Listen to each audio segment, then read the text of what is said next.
Greetings, friends, and welcome to another episode of The Mistake Zone, your weekly dose of our lives and the mistakes within them. My name is Jaren Wade. Joining me, as always, one of my best friends in the whole wide world, Matt Alba. Hey, Matt. Yo. How are you doing? Yeah, I'm doing good. Matt, that's great. We're here. Unfortunately, we're a man down this week. And you know what, Matt? Arguably two men down this week just because Rikush had some work things to get through. And, Julian hasn't played any new games lately, so we can't really go to the Julian well this week. But I think it's time for our, I don't want to say semi-annual, but our regular defending of our Saturday morning tag team championships, Saturday morning arcades tag team champions. But Matt, I'm in better spirits this week because I feel like the weather is really great right now. We're in that good in-between period for me where it's still spring. It's not scorching hot weather, but it's cool enough, it's warm enough for you just to enjoy your evenings. Matt, unfortunately, AC isn't on just yet, but I'm in a room right now. The PC is keeping this warm, keeping this room pretty warm.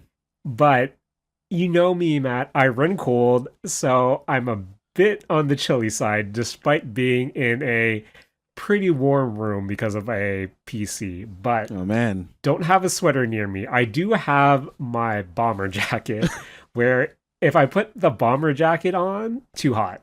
But if I keep it off and I'm just in my t-shirt right now, I'm not freezing, but I'm mildly annoyed that I'm a bit chilly, if you know what I mean. Yeah. Where I think the play now is to use my bomber jacket as a blanket, or maybe even pseudo snuggie it. But Matt, how's the weather treating you? Because as old men, this is the only thing I can really talk to you and connect with you about. Yeah, it's pretty good. It's pretty good. I'm actually really excited this week's weather because it's going to be rainy here for the rest of the week, and it's still going to be pretty warm, and getting that kind of like, it's not so cold that you need to, put on a sweater, but it's going to be wet and like rainy outside, so you're going to get that good rain smell. Ooh, I'm looking forward to it, Jared. Looking forward to it, I'm looking forward to it, Matt, but I'm not looking forward to my dog walking through it and getting, just because I have to clean her once we get back. But speaking about the weather, Matt, and just overall good vibes, just because usually when the weather gets like this, I'm just happier. Winter is behind us, and I'm more out, I'm more about. And not even though I'm an old man, I saw something yesterday that I had to tell you about. Okay. Because I saw Matt. I love me when the youths are youthing. Okay. Because Jaren, I feel like it's been a recurring thing on the show that we don't like it when the youths youth. Because we're not the youths anymore. Fair enough. Because Matt, so I'm driving down, the street. And traffic is, traffic's enough where I'm able to be more aware of the pedestrians. Normally, you know me, Matt, I'm a cautious driver, but, not enough traffic where, I can just put the windows down, open up the sunroof, and just enjoy the vibes while listening to Skrillex obnoxiously because, that's how it goes. And I catch a glimpse of a youth on the sidewalk. And Matt? So he was going down a hill. Hills, not necessarily a hill, but the sidewalk is on a decline. Yeah. So, the boy is catching some speed, a bit of speed. Yeah. So picture this in your head, Matt. Okay. Kid with his, let's just say probably preteen, maybe a bit younger, that range. Okay. So he's going down this hill. incline or declining sidewalk, and he has a bike. Now, Matt, the bike is on he's popping a wheelie position. Ooh. So, back wheel on the ground, front wheel up high, and he's holding on the handbars. But Matt, Jared, I'm scared. he's not properly popping. He's not sitting on the bike popping this wheelie. He's actually coasting down in wheelie position while his Heelys are doing the work. So Man. Picture a Heely kid holding his bike in wheelie position, just coasting down a sidewalk. Damn. And I thought, man, it's not summer yet for this child, but he's enjoying the last of his weekend because it's a Sunday, and he needs to get the most out of it just because still has school, but summer right around the corner, man. And I thought, man, that's a wild move. Oh, man. That kid is living life, and I was all about it. And Matt, I miss it. I miss youth. Oh, man. But as an old man with disposable income who's also able to enjoy the weather, I went to a few events this week, Matt, that I wanted to tell you about. The first one being after a afternoon of just walking around downtown Toronto, just getting dinner, enjoying the weather while walking into Thompson Hall. My partner and I went to the Naruto Symphonic Experience this week, where this is in line with a lot of the symphonic video game, anime, even movie adjacent performances that we usually see these types of collaborations in these notable symphony venues. Roy Thompson, despite me not properly knowing the name and refusing to Google it, being one of the notable venues here in Toronto. To go here and see the Naruto Symphonic Experience, Matt, of course, was an experience just because my relationship with the venue. To clarify, it is Roy Thompson Hall. Matt, I've been to 3 symphonic experiences here. The first one being a proper symphony, 3 hours intermission. And Matt, despite me trying my hardest, me, might have caught a few winks during that performance. No disrespect and not taking away anything from the talented players, but Matt, I'm a sleepy boy. I don't get enough sleep, and if something's too slow, I might catch some Z's. That's just the truth. But that was a proper symphonic experience. Everyone dressed up. No one really in that casual clothing. Everyone looking proper and there to enjoy 3 hours of classical music. That was the first time I've ever been to the Roy Thompson Hall. Matt? Now, think of the second time I went to the venue. And this is when we saw the Carly Rae Jepsen experience, which is her collaborative performance. Also symphonic? Yeah, yes, it was her doing her hits along being backed by a symphony. And that, this was wild just because, it's Carly Rae Jepsen. She also attracts a pop fan base. So I really like this experience because it was people really reserved at first because, you're in a more classical venue. This is a more, being backed by a symphony. It was everyone at least starting a bit proper. But Matt, the moment she played her first bop after, 1 or 2 ballads, people immediately started just jumping out of their seats, dancing. And it was such a jarring experience seeing, basically people dancing in between more serious symphony goers. So that was my second experience. And then now my third experience at the venue, full on anime. The MCs actively encouraging everyone to, sing along, to jump up, to clap, to, if your favorite character is on screen, to just cheer. So I feel like every time I've gone to this venue, the image of what going to a symphony is in my head deteriorates drastically. And that brings me to Naruto, the Symphonic Experience. So 2 nights here in Toronto. And this wasn't what I was expecting because, Matt, I haven't been to a video game, movie, anime collaborative experience like this before, where I thought it would be something similar to what I perceive of video games live, where, hey, we're just going to play a bunch of songs for the next, few hours, do the symphonic renditions, and, you're on your way. But with Naruto, and I'm guessing this is what happens with all the anime adjacent ones, just because I know there's going to be a One Piece one in September. It actually is more so a greatest hits of the first 200 episodes of Naruto, where they're taking key scenes from the anime, playing them straight up, and then playing the backing music to those scenes. So as someone who doesn't consume a lot of Naruto at all, the most I have is having a few skins in Fortnite. One, it was a pretty cool recap just to see, these are the characters that people like, and these are why they like them. And, whenever a new character appears on screen, people popping off. But to be honest, I was surprised at how much more anime it was compared to, a symphonic experience, where this really did seem like an anime recap backed by a symphony, as opposed to a symphony playing,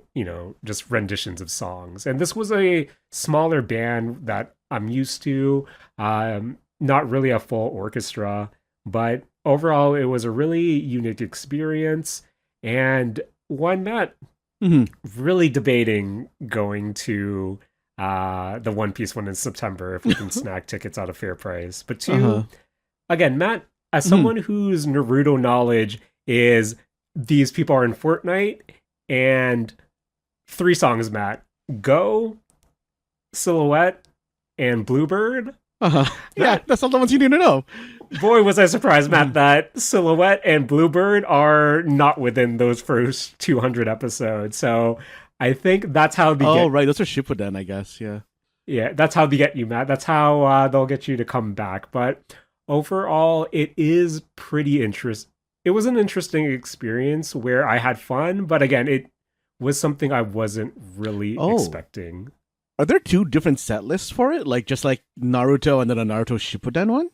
I'm not sure. Maybe that could be a future presentation or experience. But yeah, this one specifically covered the first 200 or so episodes. And the final song that they did play Go, which is one of the songs that I know.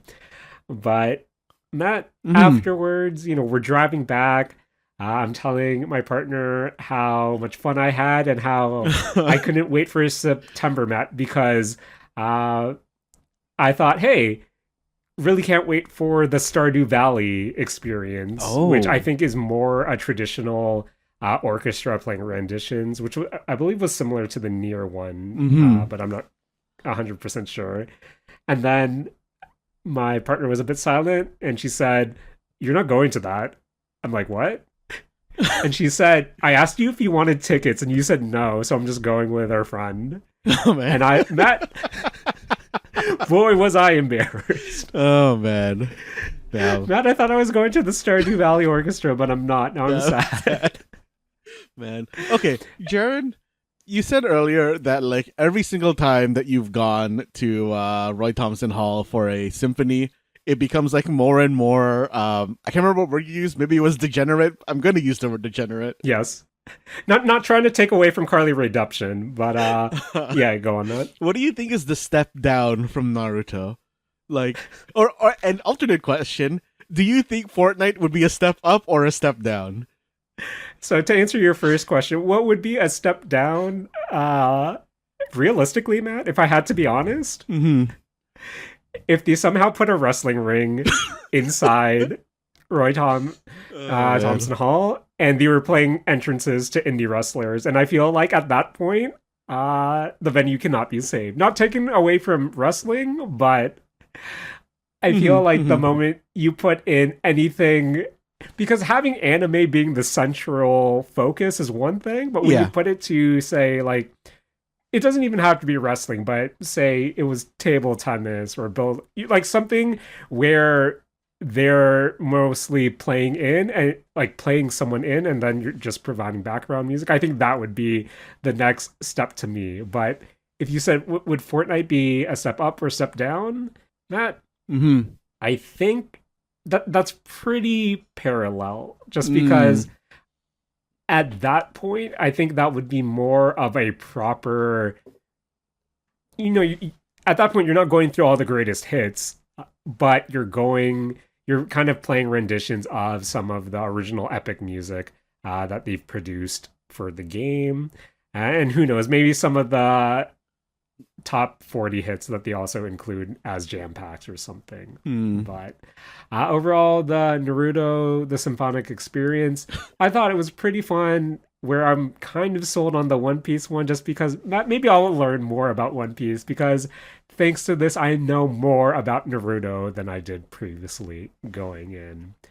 But after we went to the Symphony, Matt, we went to the movies on Sunday, and which was yesterday for when we're recording. But first off, Matt, when we were at the concession stand, because we went to the theater near us, near the Saturday morning arcade clubhouse that has the free salmon drinks. So we're going to the concession stand, and I'm looking at the novelty popcorn buckets. And the popcorn buckets and drinks, or the cups this time around, were Minecraft based. Matt, the popcorn bucket is the TNT block, which I thought was pretty cool. That's good. Yeah. And when we opened it up, didn't like how the inside wasn't necessarily smooth, like a proper popcorn bucket or a bowl. And it was kind of all the different ridges that held all the different pieces together. Didn't like that, Matt. So I put that back. Okay. But then I picked up the drink, and it was a Minecraft creeper sippy cup, where the cup itself is a creeper head, and then you have a straw coming out the top. And we both thought, hey, this is pretty novel. And this is stupid enough where, you know what? We'll pick this up if the price is right. Because, Freestyle Machine, I love me mixing god-awful concoctions. So we go get our popcorn, and we ask, hey, how much is that creeper head drink cup thing? And the dude goes, let's see, $22 plus tax, so $25. Damn. And Matt, you should have seen how fast we went. Never mind. And even the clerk, the concession cashier, said, yeah, it's pretty expensive. Matt, I'm being priced out of video games, and now I'm being priced out of Minecraft creeper cups, and it feels real, real bad. Jaren, what is the highest you would pay for a Minecraft creeper cup? Realistically, Matt, if it was under 10, I would be definitely drinking from a Minecraft creeper cup right now. But highest, 12 after taxes is the highest I'd pay for a Minecraft creeper cup. 12 would hurt still, but I feel like it's manageable. Matt, what's the most you'd pay for a Minecraft creeper cup? I think I would go pre-tax like $15. Matt, you know what? That's fair. 15 before taxes is actually fair, because I hate to admit it, Matt, but this probably comes to no surprise to you. So Indigo, which is a Canadian, book chain or bookstore chain, every Halloween they release a new version of their ghost mug, which is essentially a ghost mug with a different face every year. And that I have me an Indigo ghost mug collection, and I believe those are before tax and before you apply the the membership discount, which is like 10%. I think those are $16.99. So I think realistically, if it was $16.99 and my Scene card or my Scene Plus card got me a discount on top of that, I probably would have. But 22 is too much, Matt. Too much for a goof. too much for a goof but we got our popcorn, we got our drink, and we headed to the movies because Matt, we also watched Colorful Stage, the movie, a Miku who can't sing. So this is the Hatsune Miku Colorful Stage movie, as the name suggests, based on the Mixed Media Project. Before, on the Mistake Zone, many moons ago, I talked about Hatsune Miku Colorful Stage, which is a mobile rhythm game, half rhythm game, half visual novel. And this is a. So, Matt, I've seen the Bang Dream movie, and with the Bang Dream movie, or at least the first one proper, that was essentially an OVA concert where for an hour and a half, it was all five bands at the time doing like 3 or 4 songs each, and then you're good to go. Where when I initially heard that Hatsune Miku Colorful Stage was going to have its own movie, I thought it would be similar to that since, the composition is the same. Colorful Stage covers these 5 different bands, each with their own Sekai Miku and Vocaloid friends to help, curate their songs. So I thought it would be something similar to that. Hey, they're all coming together to do a concert and we're just going to watch performances for the next 2 hours. Now, this is an actual movie with an actual storyline where, as I said, there are these 5 bands and they each have their own respective Miku variations to help them through, their trials, their tribulations, their trauma, and, their performances to varying degrees. Where Colorful Stage of the movie, A Miku Who Can't Sing, introduces a Miku variant that doesn't belong to one of the groups, but still wants to learn how to connect to people because her Sekai, her alternative world, is, falling into chaos because she can't connect to the people that it's connected to, essentially. And that's kind of the premise of Hatsune, of Colorful Stage, the movie. It's this Miku, through the power of friendship and music and inspiration, trying to learn how to sing to connect to people in her world. The thing that caught me off guard about this movie, Matt, is I know when Rakush brought this up a few weeks ago, I told him, hey, this movie expects you to do some homework before going in.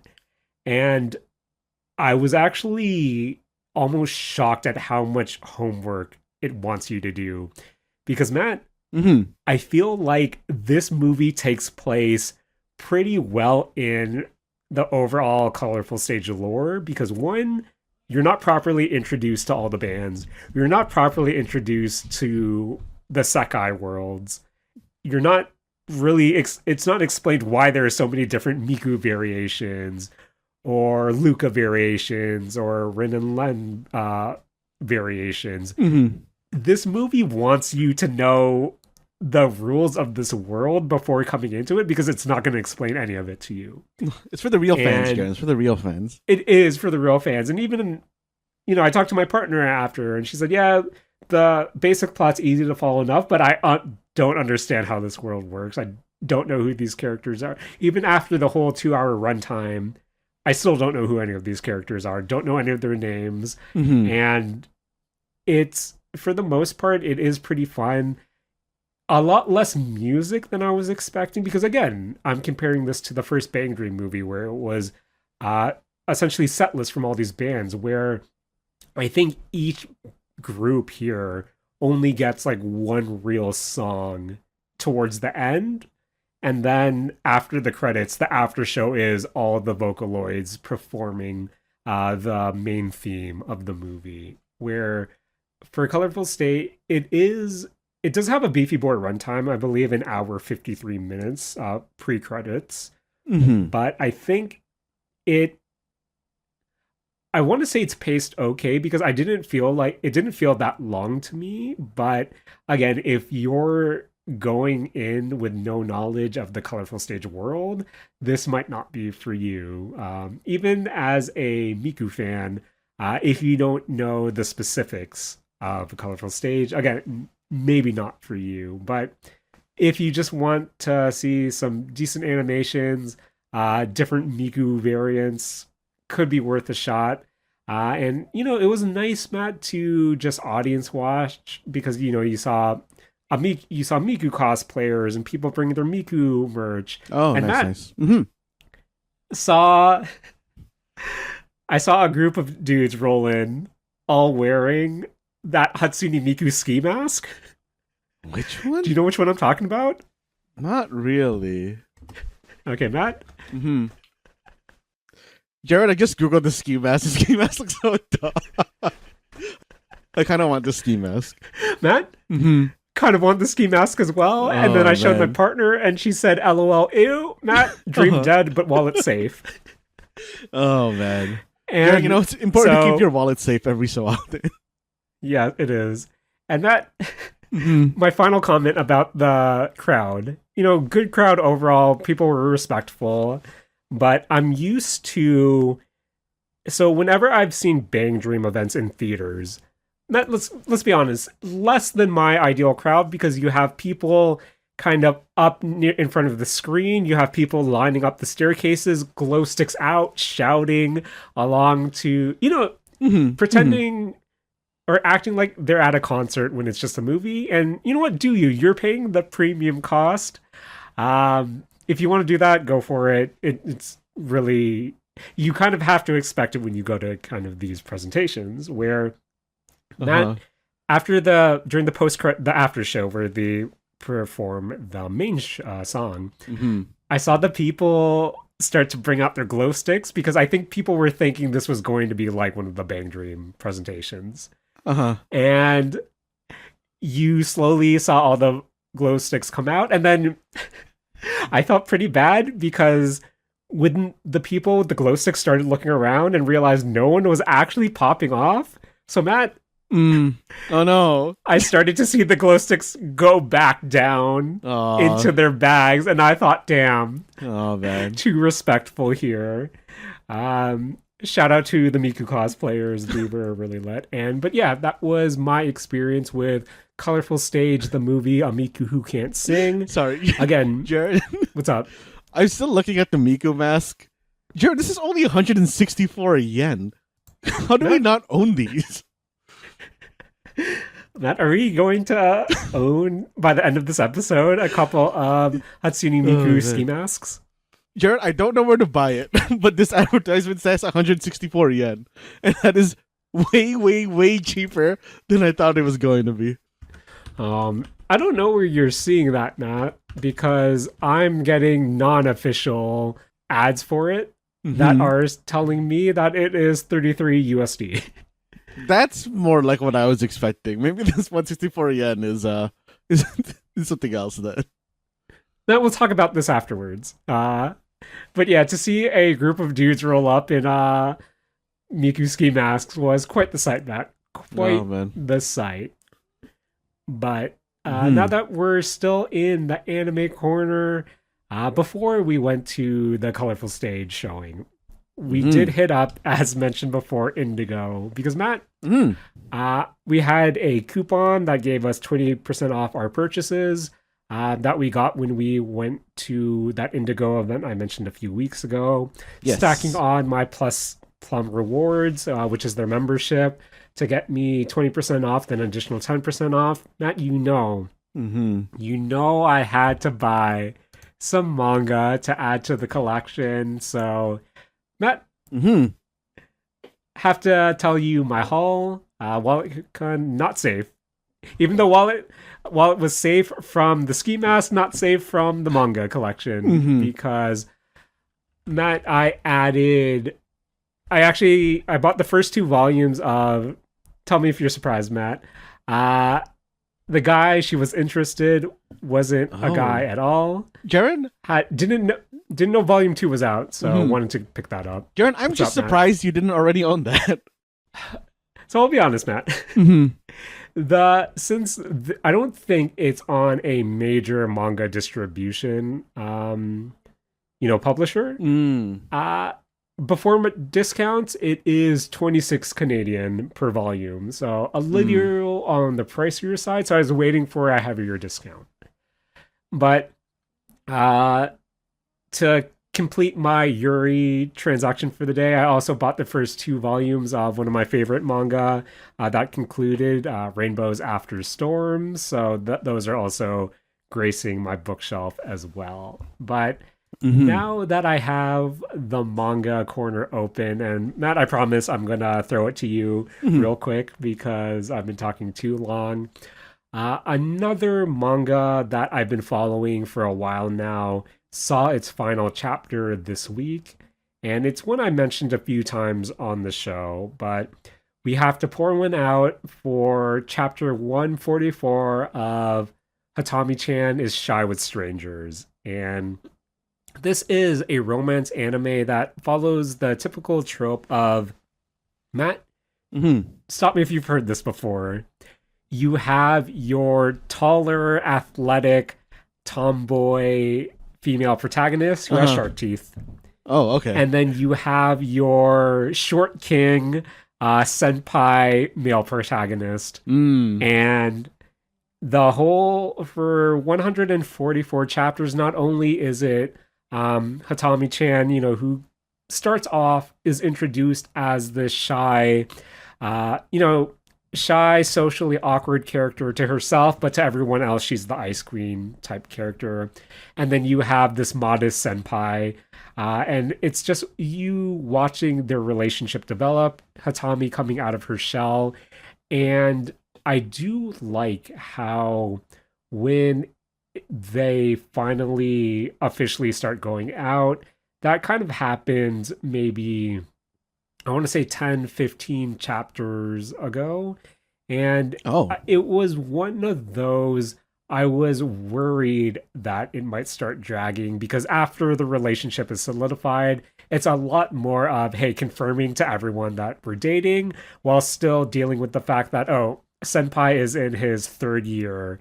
And how does Hitomi and her friends kind of navigate all their friends and Hitomi's boyfriend kind of graduating as well. So, it's typical romance story beats, but at the same time, I just think Hitomi and senpai or Usa-kun, for the senpai main character, it's just a really easy read, Matt, really wholesome. And maybe this year I've been burned with romance animes having particular endings. But with Hitomi-chan is Shy with Strangers, specifically chapter 144, I do think it is a satisfying conclusion just because although it happens after a bit of, I don't want to say a bit, Matt, but maybe I want to say close to just with how old a certain character is,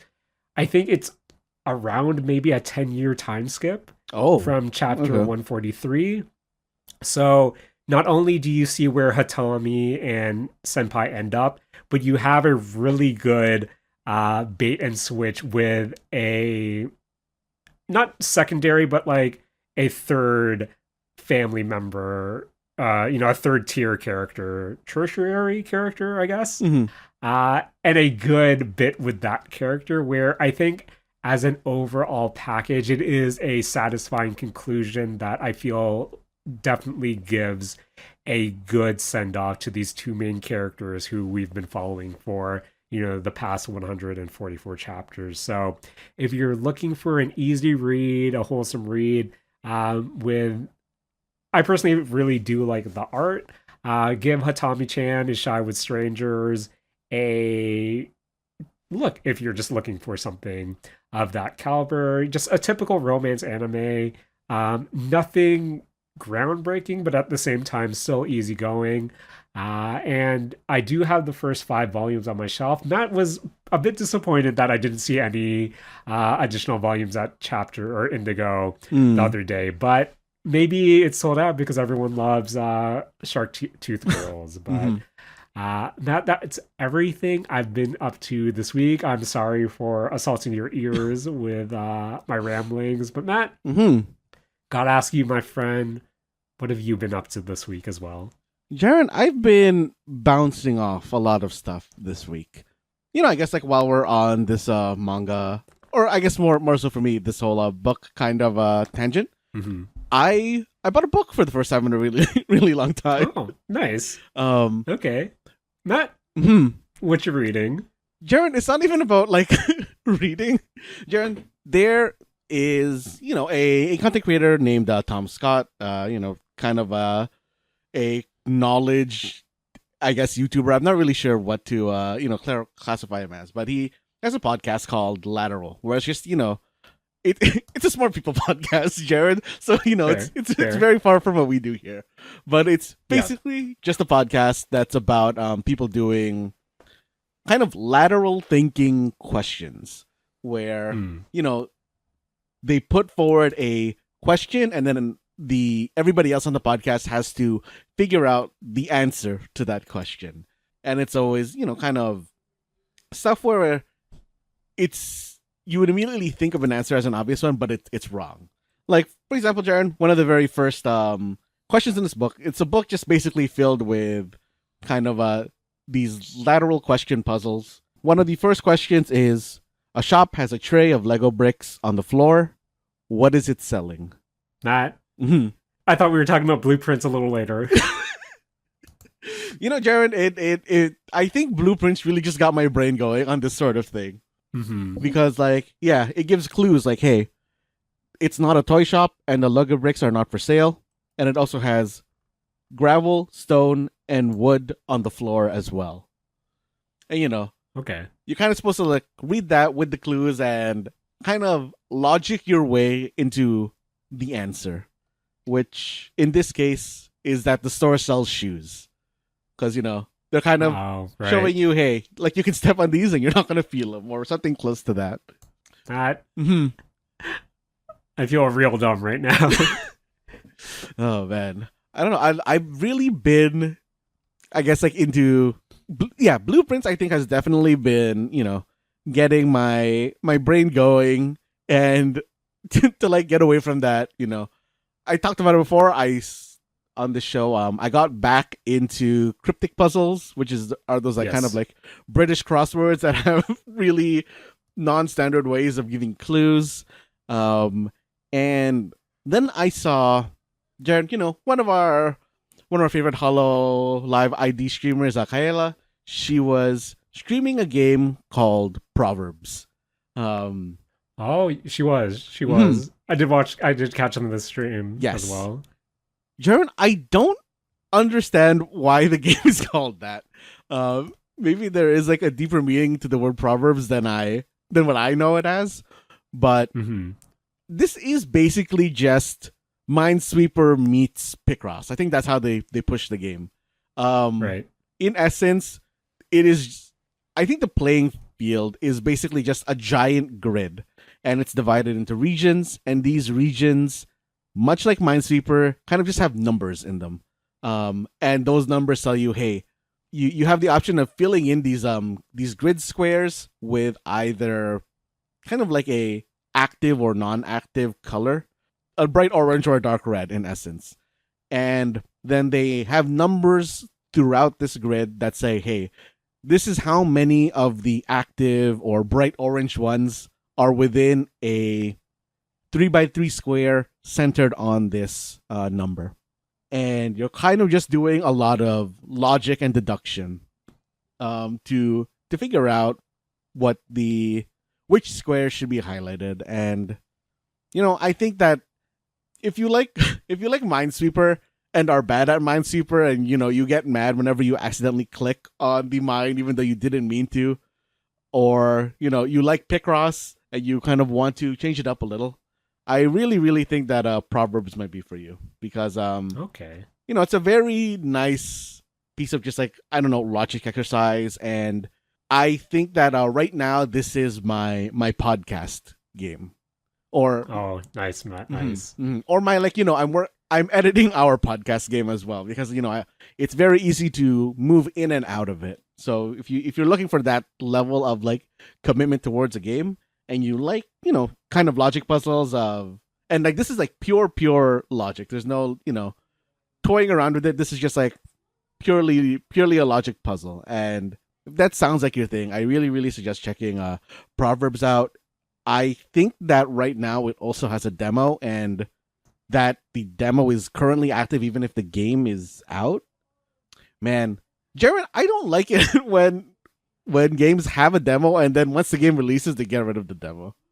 Yeah, also not a fan of that. And I think with the earlier Steam Next Fest, that was actually Mm-hmm. something I saw quite a few of where demos would only run during the duration of the Next Fest, which, I understand you're trying to play off the festival, the event Mm-hmm. as a whole. But at the same time, during those events, I'm downloading 10, 15, 20 demos and I'm not getting to a lot of them. And at least early for those early Next Fest, it would be, Mm-hmm. hey, this demo's not available anymore. You should probably uninstall it. Yeah, yeah. But I I have noticed a lot more games that do participate in Next Fest. Just keep their demos up now, even when the game is released, which is really nice just to see. Matt, again, Mm-hmm. speaking about being priced out of games, to have a some sort of slice of the game for you to try out to make sure this is for you as opposed to kind of returning it, I think is works for the better Yeah. for me. So not gonna lie, Matt, this kind of scares me because I am a dumb boy, but if Mm-hmm. it is catching your attention, maybe this might be something for me to check out as well. Mm-hmm. Mm-hmm. Yeah, it's like a very light game, and yeah, if it at all sounds interesting to you, definitely check out that demo. For sure. Mm-hmm. Matt, Mm-hmm. are you checking anything else out this week? I am Jaren. A game I talked about before, Deadzone Rogue has finally Yes. released its early access, and me and some of my friends have been jamming that game. I think that this is still a pretty good experience. And I don't know, I'm just really enjoying it. It's just a really nice roguelike first person shooter. I think the things that I had issues with before of, some of the elements feeling weaker than the other elements and some randomness not being very like just like I felt like not great has really been fixed. I think a lot of the weapons that I thought were not strong have become, on par with the weapons that I did see as strong. Um I think that the elemental roles are just defined a lot better. Uh, I did talk back then how I think that fire or not fire, lightning is the strongest one, and I do think that in terms of multi-target DPS, I think that that is still true. But there are other ones where, like for example, fire is I think much better single target DPS. Freeze is just better, or Ice is just better crowd control, and Void is just like a very good supporty and lets you play with the other weapons because I think like the ice, fire, and thunder elements really revolve around your guns, whereas the void element really plays more so with your grenades and your melee, which I think is like a very very nice balance to have between the three. And the early access has come out with a new zone that wasn't in the Okay. demo, and I think that the new zone really really adds a lot of interesting stuff to the game in terms of like kind of like difficulty enemy variation. I really really like it when games kind of make their I guess second level enemies just they build on the mechanics of the first.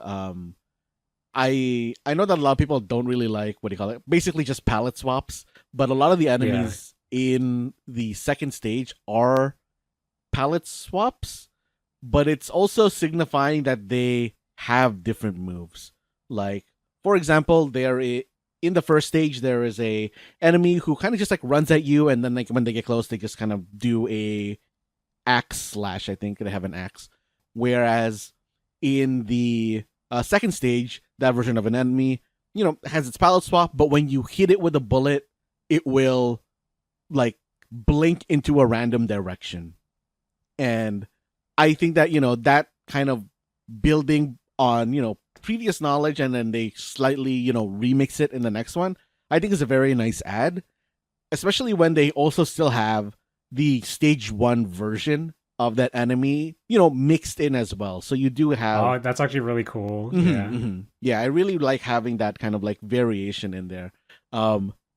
There is one one thing in the second stage that I really, really don't like, and I I feel like I haven't seen this particular type of thing in any other first person shooter because it feels so egregious to me. Jaren, there is an enemy where when you get kind of not even like that close to it, you can be pretty far from it, but once it's in your line of sight, it forces you to look at it. Oh. You can't turn your camera away. Like if you try to turn it, it'll do that thing where it'll just like snap back. Yeah. And I think the really awful part is that, it's good that it's like a stationary enemy. Like it is purely just to, pull your focus to it. The issue is that this enemy is impervious to range attacks. So you have to run up to it and melee it. And it doesn't always die in one melee hit, which also sucks. Oh. And it's usually around a group of other enemies who are going to be shooting you. So Matt, I think, yeah, I wasn't essentially or initially sold on the idea that it forces you to look at its direction. I think as an enemy mechanic, I think that's actually kind of cool.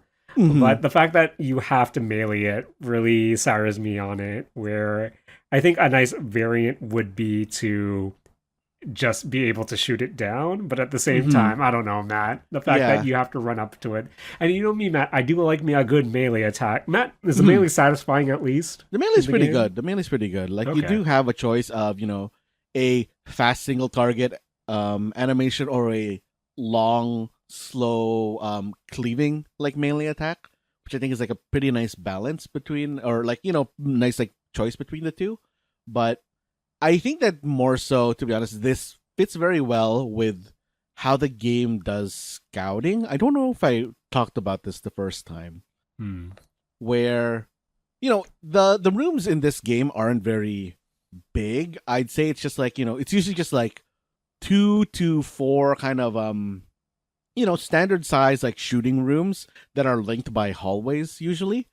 But the way that you kind of do your scouting in this game, because it is a first person shooter, is that anytime you kind of, transition between levels, you go into its stealth and you can run around freely. So you're able to kind of like see everything that's in there. And, this enemy really does make using sight lines a lot more of a thing that you have to consider.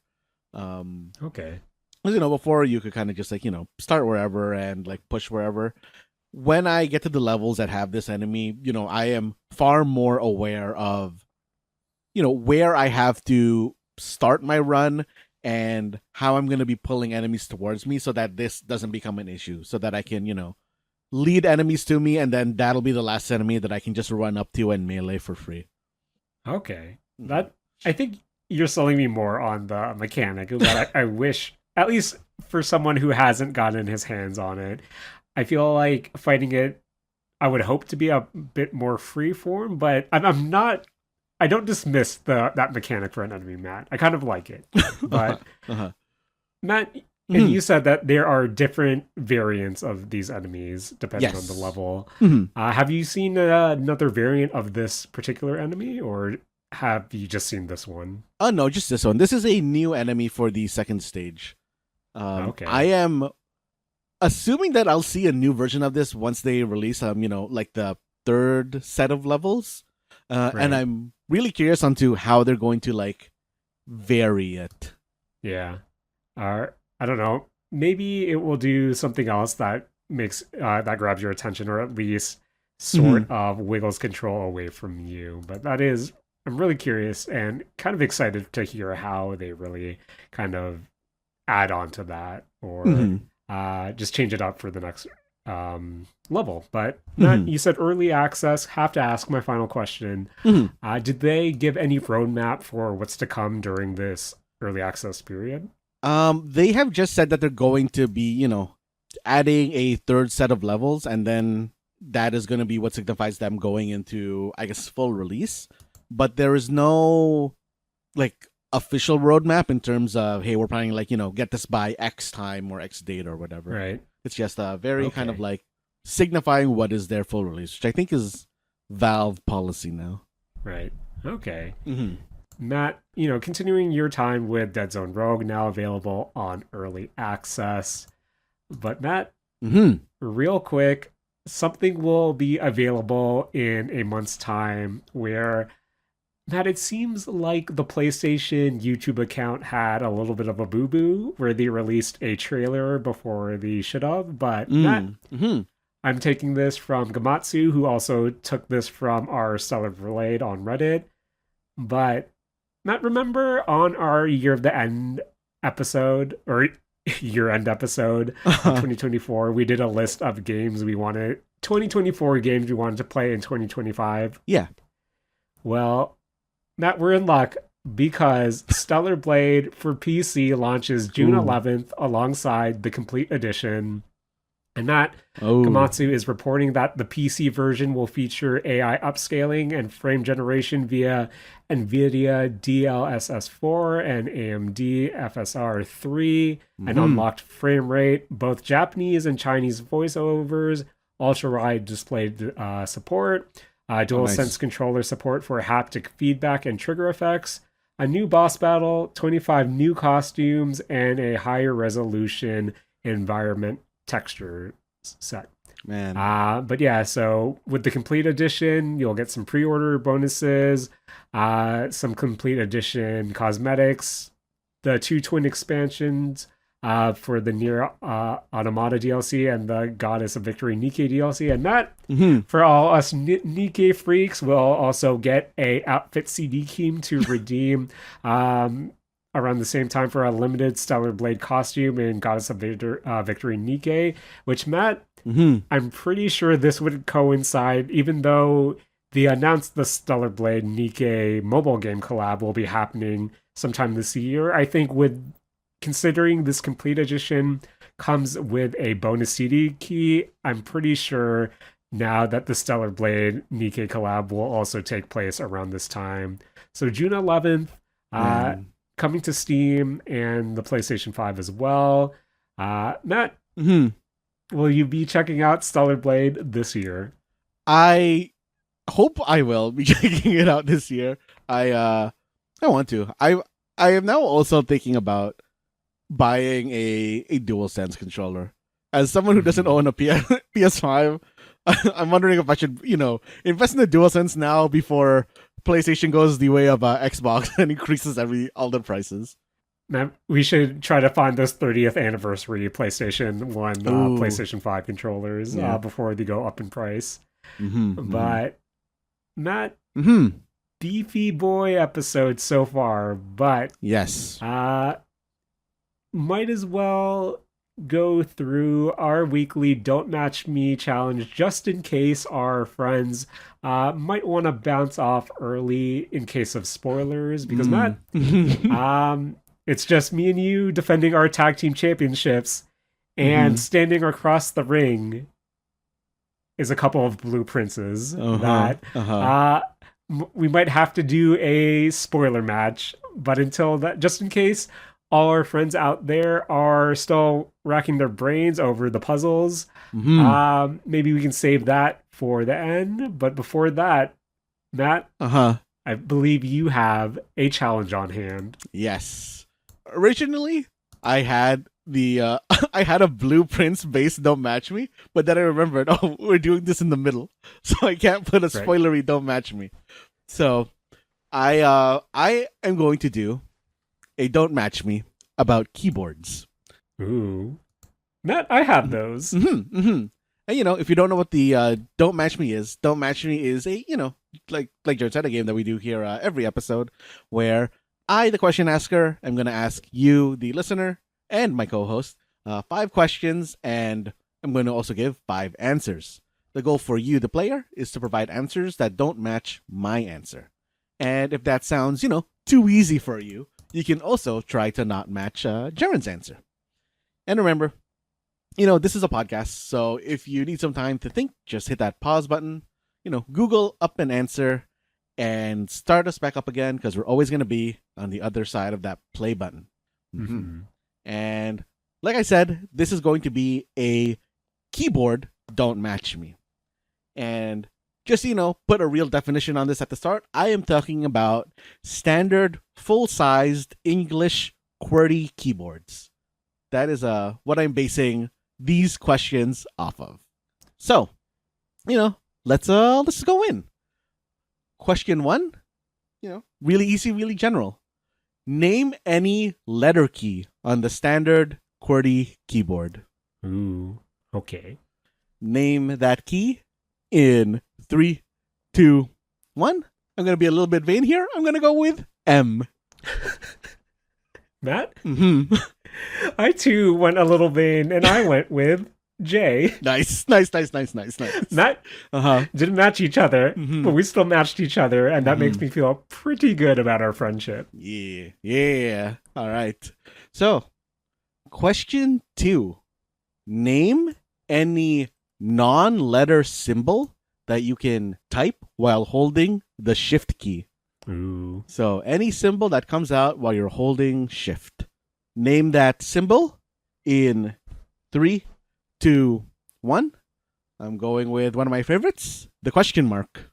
Good answer, Matt. Good answer. Matt? Mm-hmm.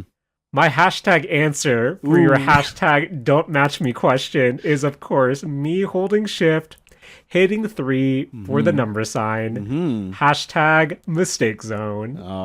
Yes. All right. Going on to question 3. On the keyboard, the question mark key, M, J, all of these are considered standard-sized keys. So, I want you to name any key that is larger than a standard-sized key. This guy. Of these bigger keys, any of the bigger keys. So, name that key in 3, 2, 1. I'm going with the always useful tab key. Matt? I was scared that you were going to say the space bar, so I hit the backspace and changed my answer to backspace. Nice. Yo, that's a good key. That's a very, very important key. Matt, I hit that key way too many times throughout a workday. All right. So, question 4, I feel like these keys don't get as much love as they should. So, I want you to name any of the F keys. Those keys that live right at the top that I feel like unless you're quick saving and quick loading, they don't get as much use as they used to. Name that F key in 3, 2, 1. I'm going with, the ever helpful F1. Matt? Sorry, I know movie talk's over, but I kind of want to see that F1 movie this June. Me as a fan of the Gran Turismo movie, when I saw that new F1 movie, I thought, you know what? I'll probably end up seeing this. Nice. But Matt, since we might be talking about, we will be talking about blueprints after. I had to go with the trusty F12 because Matt, I'd be taking some screenshots.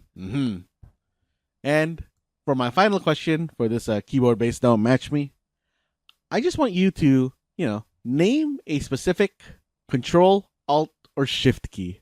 That's 3 keys, and there's usually 2 of them on every keyboard. I just want you to name one of them specifically. So name that key in 3, 2, 1. I'm going with the one that I think that I use the most, left control. Matt? Again, similar wavelength, but not the same. I went with what I thought was my least used key, which is right control. Gotta shout it out. Oh, man. Matt, now that you brought it up, I'm pretty sure I don't think I use right control at all. Yeah. I think left alt and left shift get used way more than, right shift and right alt get used way more than right control. But that's my answer. And somehow, Matt, I survived. But not gonna lie, you had me sweating there a few times. But Matt, with Don't Match Me out of the way, and honestly, even though since our boy Rakush won't can't join us this week, I know me and you have, floated the idea of doing a Blueprints spoiler cast. And now that, so this week, needless to say, Matt, you made some real good progress in Blueprints. And I thought I made some okay progress in Blueprints where I think this would be a good enough time to do our pseudo Blueprint spoiler cast. Once again, kept it here at the end of the episode just in case some of our friends are still trying to think their way through the mansion. But Matt, as someone who saw... So now that the spoiler cast has been lifted, and I told you before we started recording that, Matt, just feel free to go at it. As someone who saw the true credits of Blueprints, because Matt, needless to say, even though you saw the credits of Blueprints, there's still a lot more manner to explore. Matt, what was your playtime, and what do you think?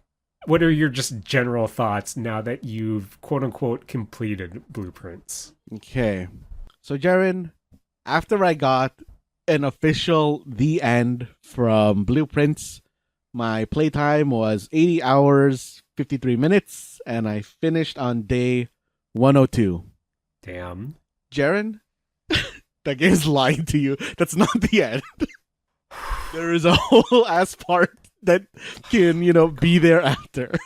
So the reason why I am okay with, doing the spoiler cast right now is I got the initial credits. Yes. So let's say I opened the door to the antechamber. I got to room 46 and I got the first credits. And I did that within, I think, 38 hours.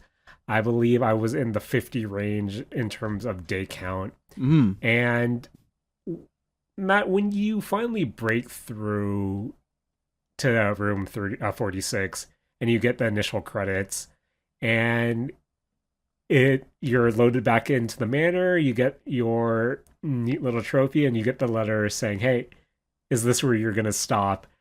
Matt, I was pretty close to stopping if I had to be completely honest. Just because before, I think your view of Blueprints is a lot different than mine, just because, again, you've got into, let's say, the second credits or the second part of the game, and you've seen a lot more. Where I don't know about you, but when I finished my initial playthrough, I was beginning to see, or the honeymoon period was beginning to fade, where I believe I sent you a list of everything open that I still had to do that was in my notes that I still wanted to do. And it suddenly became the realization without that primary goal of reaching 46, it soon dawned on me that, for me to explore the things I want to explore, I need to have not only A, B, and C happen, but then I also need D, E, and F to also happen. And when you're fighting against RNG to get a specific outcome, I think that's when all of a sudden it feels a lot more daunting. Where I know when we initially talked about Blueprints, it was that at least I felt that every run you can at least get something out of it as you work towards room 46. And to be fair, once you reach room 46, you then have 8 doors that you need to get through. Yes. And for me, it still feels less open-ended than it did prior to 46 for me, just because I'm banking on certain things to happen, and if those certain things don't happen, I now feel like I've wasted that run in a sense. Did you ever feel that way, Matt? Or did you approach Blueprints a different way that let you feel more, I guess, for lack of a better term, hopeful for your runs? I definitely felt that way as I was getting more towards the end. Kind of as I closed off more and more story threads, it became more and more critical for me to, get a specific thing because, I don't have many threads to follow now, and this is the only one that I can really follow. The one in particular that I'm talking about is, for the doors. There is one key that you need to get out of the vault. And to get it out of the vault, you need the vault key. And I was just not getting that key for such a long time. And honestly, that was like very frustrating for me. But then I ended up finding other threads that I could follow, and it became less frustrating for me. And I found another room that I had just fully missed for a really, really long time that really helps in terms of getting the vault key. I mean, I guess we're like doing the spoiler portion right now. The room that I'm talking about that really, really helps is the Lost and Found. Oh, interesting. Is that so, Matt? The thing that I've come to appreciate with Blueprint is, you have your normal drafting pool. Yes. But the fact that you're discovering additional rooms that you can add to your draft just kind of out in the overworld, and even when you finish the game for the first time, I'm not sure, is the gift shop kind of just always guaranteed when you finish the game, like as one of your first rooms? Just because I feel like I drafted that as one of my 3 options the moment I started a new run after credits. I think it just gets added to your pool like once you complete the game or complete getting to room 46, right? Okay. Yeah. So with Lost and Found, is that just something you need to draft, find out in the wild? Because based on the name alone, Matt, that seems like a fun room to have. Yes. Lost and Found is a room that you need to find. I had the name, I guess. I had fully missed its clue, which was inside of the room, like downstairs before the doors, the gear kind of spinning room. There is like I don't know how spoilery I should get into here. I guess I'm just gonna be like very direct about this. If that's okay with you, Jaren. Yeah, go for it. Because Matt, I'll be honest, I'm the next time I enter the likes of Blueprints, I might be guiding it at this point. Okay, but that's just me. So Matt, feel free. Yes. So there in that room, there is a full map. It's where you get a Mechanarium for the first time.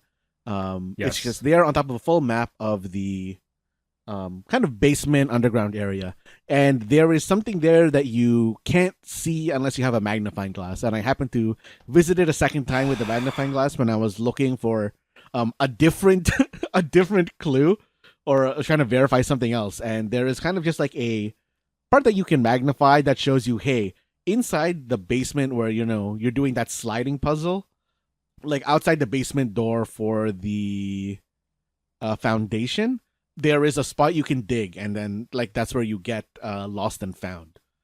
And Lost and Found is very useful. Like it takes away an item from you, but in exchange it gives you 2 items that the game considers rare. And that is where I ended up getting the vault key, which was pretty useful.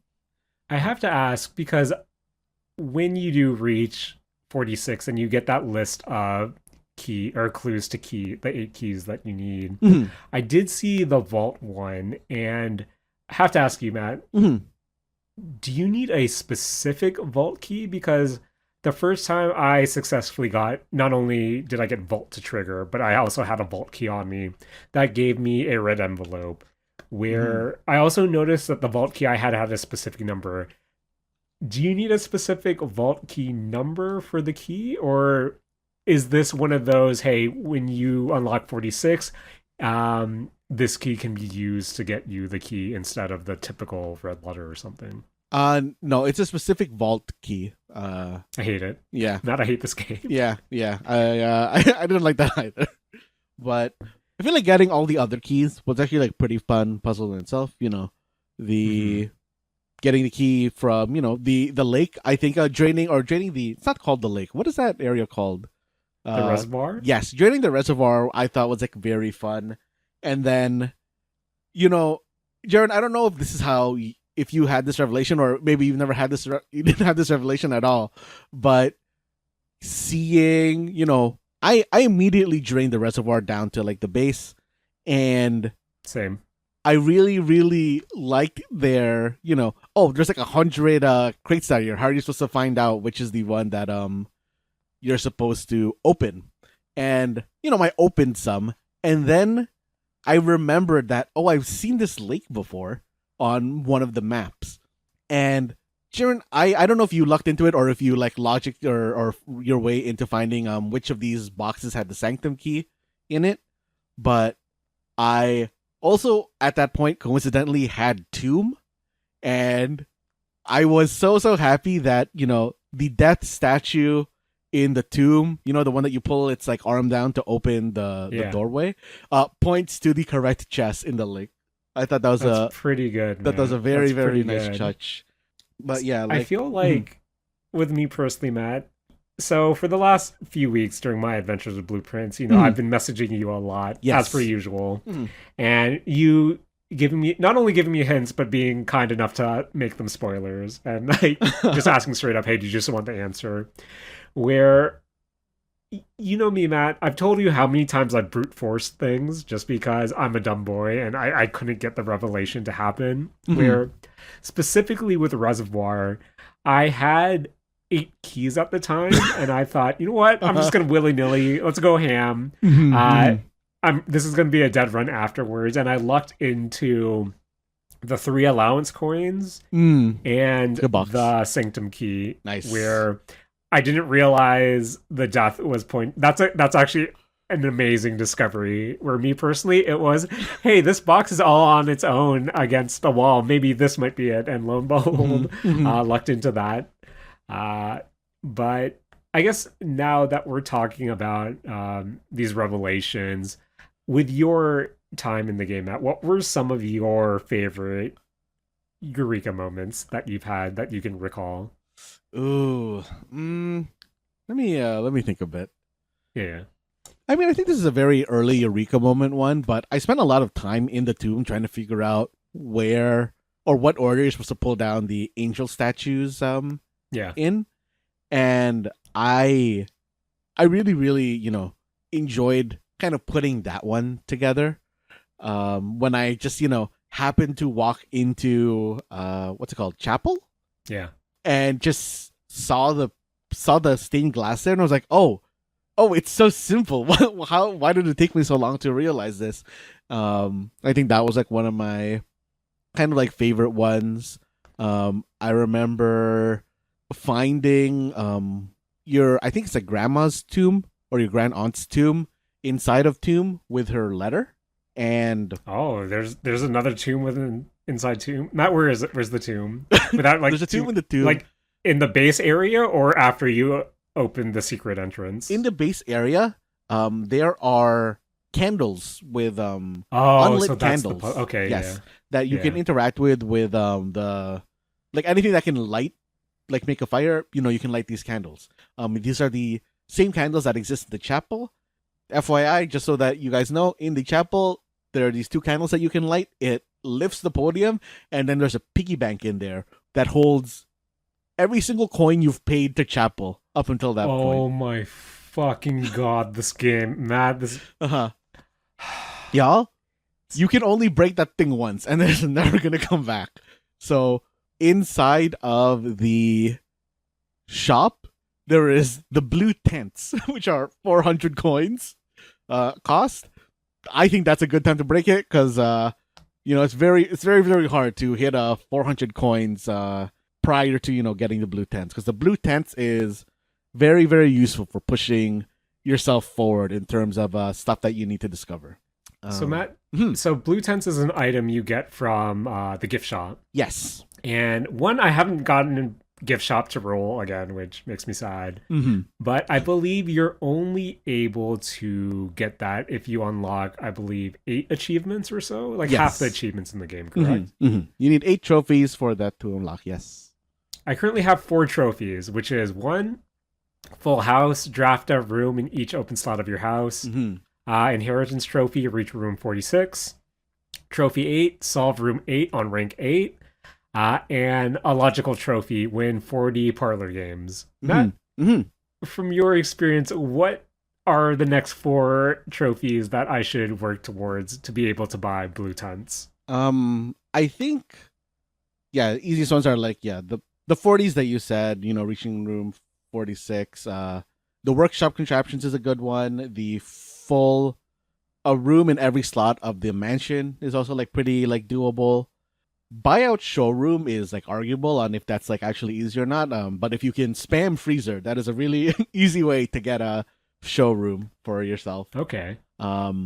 Also, but just gotta get it lined up, Matt. Gotta get it lined up. You gotta get it lined up. Also, be aware that the trophy is something that you have to buy from the showroom as well. So don't only have just enough to buy stuff in the showroom. Okay. I was lucky enough to have just like Matt. a lot. That's how they get you. I was lucky enough to have a lot of gold, and I was very scared that it wouldn't show up again the next day, and you'd have to do it again. But I can't be certain on if the trophy stays there, whether you buy it or not. Fair. The solve roommate, I think, is like a pretty easy one once you are able to solve gallery. Jared, I had such a hard time with gallery. I think I spent like 3 hours in that room. So Matt, I wanted to talk to you about both room 8 and gallery. And now that you brought up gallery, have to admit, I also spent an ungodly amount of time with gallery just because I could not get what it was asking me to do. Because when I think gallery, I think of the first painting that you look at, which is the thick painting. Yes. So I type thick and nothing happens. So I'm going around to all these different images, and you're trying to think of the keyword that corresponds with each image. And I think this once again goes with brute forcing, where with thick in particular, so I guess since this is spoiler cast, the thing is it says thick, but the K itself is thin compared to the rest of the thing, or thick, and in turn the answer to it is think. And this was one of the moments, Matt, where I was just racking my brain on it, and I was kind of just pushing letters to try to make different words. And I brute forced to think, and I thought, oh, is this one of those things? So for, I think another one was ruminate, which, I brute forced that because I thought it was luminate, but I spelt it wrong. And it kind of accepted it. Where I think the one that got me the most was pondered, which was the P on all the different red items. But what was the fourth answer to that? I can't remember. Oh, it's the one with the eyes, right? Yeah, analyze or something like that. Realize, yes. Yeah, realize took me a minute as well. But what did you think of the gallery puzzle, Matt? I mean, I kind of knew off the bat what kind of puzzle this was because I used to, really, really like this type of kind of like picture word puzzle. But it did take me like a really long time to get them. Think was the first one that I got. Ponder was the second one. Ruminate, I was kind of like really struggling with because like I knew the answer had to end in 8 just because of like, the visual 8 pun there. And it kind of just like took me a really long time to iterate through words that were real, I guess. But what do you call it? Realize took me a really, really long time. Like I didn't get that one in my first time through the gallery. I like had to like go through it for a very long time before I realized that everything was like synonym. Is that the right word? Yeah. Before I realized that everything was a synonym, and I'm like, oh, okay, I just have to like think about words that are correct here or make sense for that are like the other words.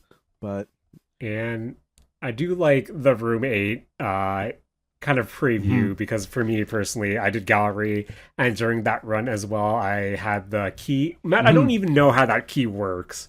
where I don't know how I lucked into getting room 8 from it. I And see. I got it. Uh-huh. And Matt, I'm embarrassed to admit, room 8 took me longer than it should have because I was so hard-headed when it came to what roommate is for I guess if you're listening to the spoiler cast, you know what roommate, or maybe you don't know what roommate is, but you have 8 animal figures, each with their own respective clues, and you have to place in their respective podium that does correspond with one of like the deadly sins.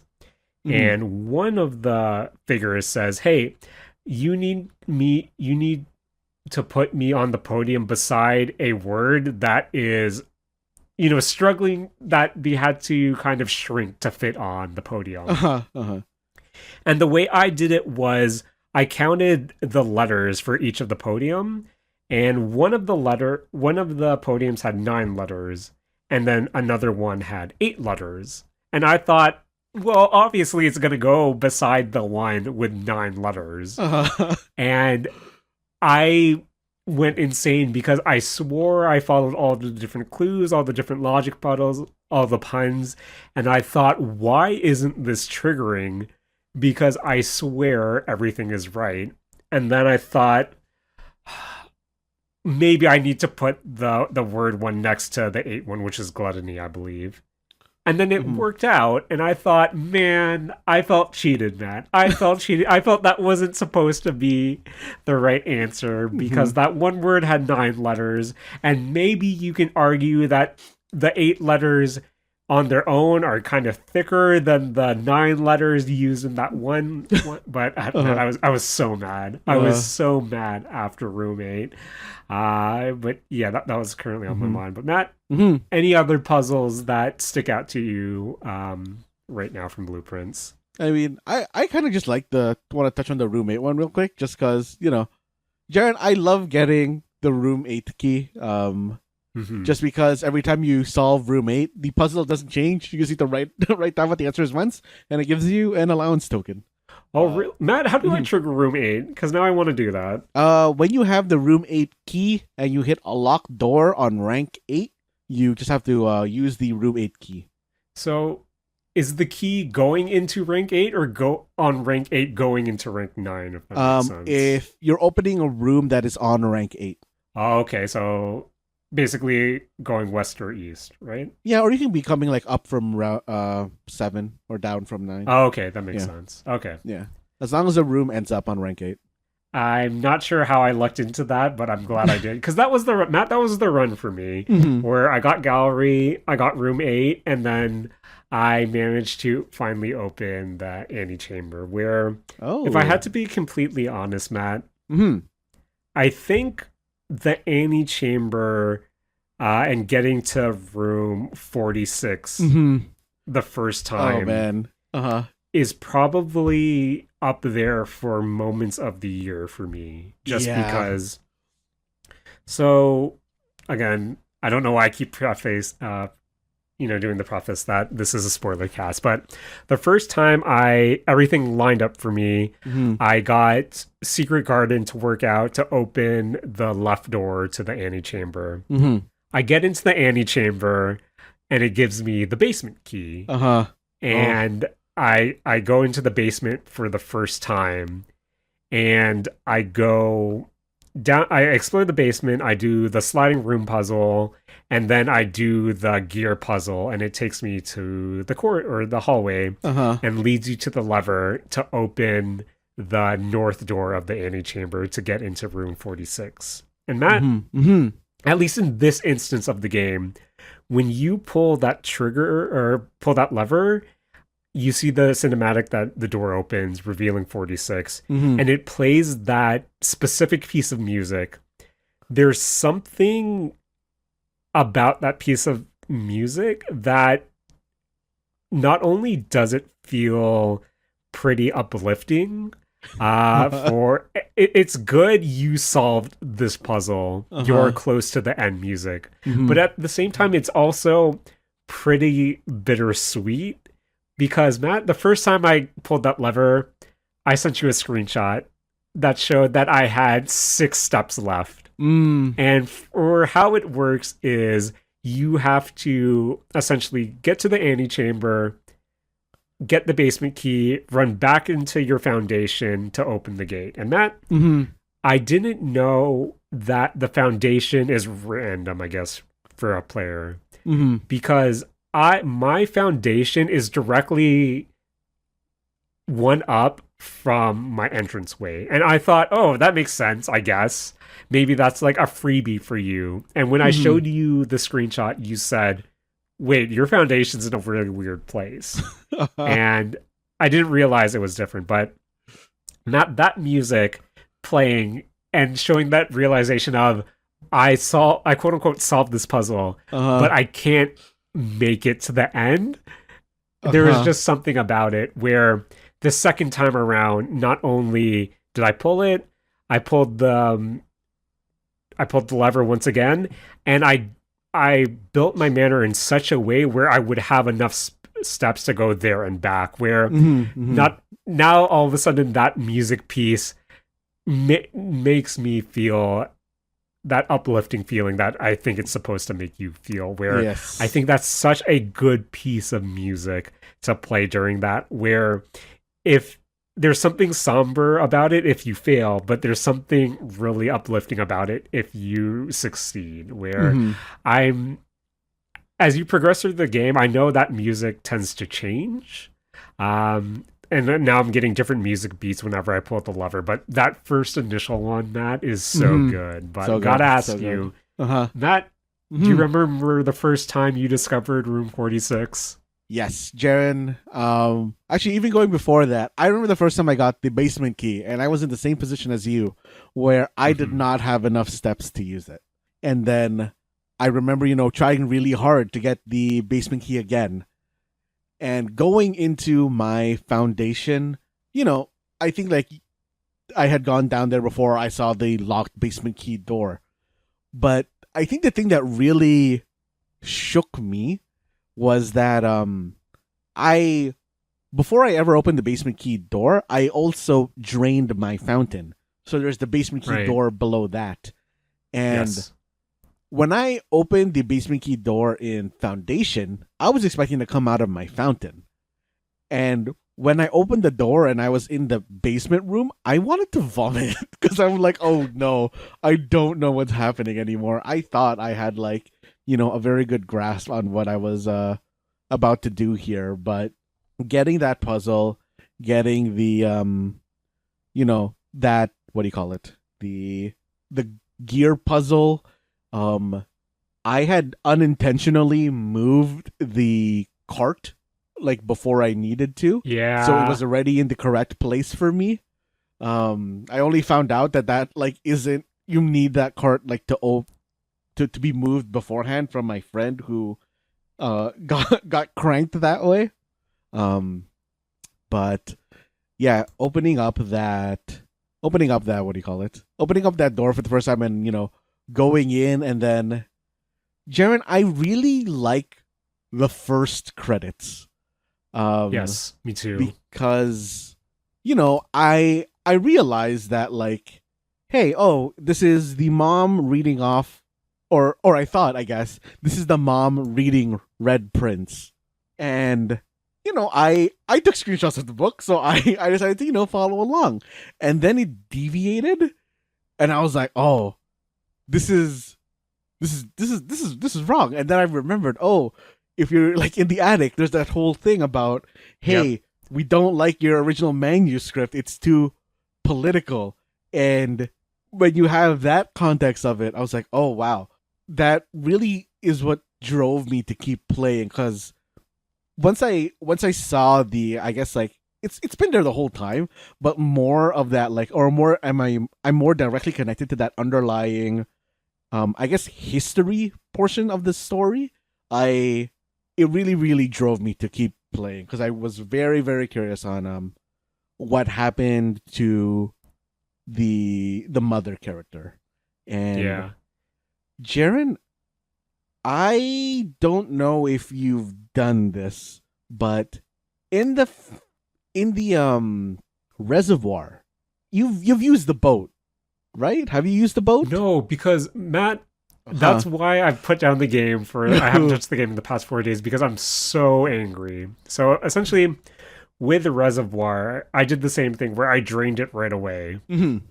And in the middle of draining it, I thought, oh, I see a path that, duh, you can probably get on the boat and use the boat to go down this path or whatever. Mm-hmm. So I lucked out again. I managed to get boiler room. Well, I had boiler room before connected to pump room, so I was able to get the reservoir or the extra water drained. Mm-hmm. And using my steps, I went back and forth, and I thought, okay, if I drained it, let's say, if I had 6 bars or whatever in the reservoir in the pump room, that should be enough for me to get on the boat. Mm-hmm. And then when I used my remaining steps, I had like 10 steps left. I went back to the reservoir and realized, oh wait, I need to ride the boat to the other side of the reservoir because the whole 6 steps thing would mean I go onto the boat from the other side, because right now the boat would be, for me, is only accessible if I'm on the other side, but the boat's on its initial side and I can't access it. Yes. And I just got really frustrated where I swore I timed this right, but I didn't realize that. I thought you could get the boat on whatever side, but nope, you have to get it, I guess, on that one side. Oh man. Yes. But yeah, that's a sanctum key, right? If you get on the boat, and I'm assuming it's a sanctum key at that point. Yes, it leads to a sanctum key, but for me it was such a like holy shit moment for me, because it's a room that, I hadn't seen before, and it is a room that's inside one of the Alzara cinematics. And okay, yeah. And I feel like every time that I hit something that's related to Alzara, I don't know, that gives me such a like rush of, oh man, I'm moving the story. Because Matt, gotta admit, every time I get the room, every time he gives me a fortune, I'm spamming F12. Shout out to Don't Match Me, but yeah, I think for me, there's some stuff from some of his visions that I am still waiting for the quote unquote payoff. And one in particular that really was intriguing with me was he said something about the entranceway and an item being stolen, and that item's still there in my entranceway.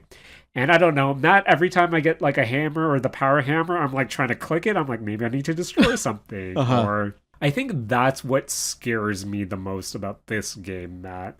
I'm going to get back to that ending a bit just because I wanted to kind of shout out one thing out. But it's the fact that, again, going to the RNG elements, I feel like I need certain items with me at all times because I feel like I'm missing something.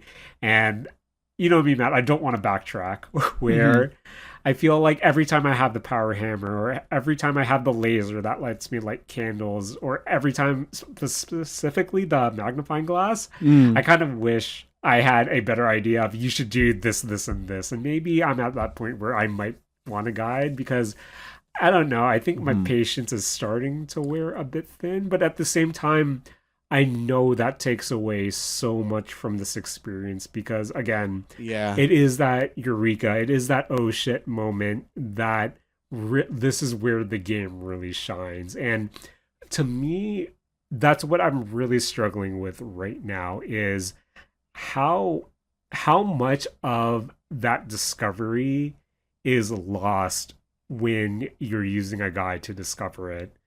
Because on the flip side, it's how much of that is lost by having the quote unquote surprise ruin for you versus how much of it is lost because I just dropped the game and I don't want to like deal with it, if that makes sense anymore.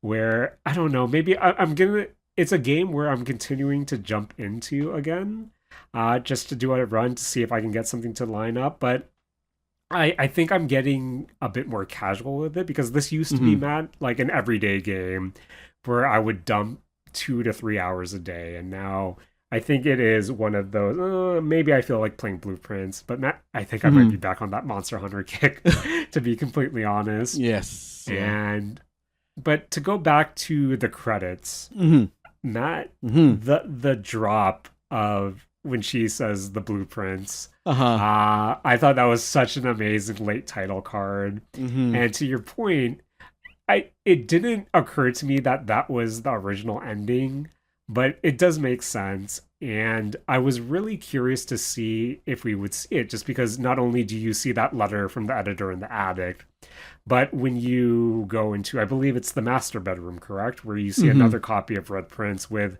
the message from Mary left to Herbert or whatever that says, "Oh yeah, you were right. They told me to change the ending." So that didn't click to me that that was the original ending to Blueprints. Oh man!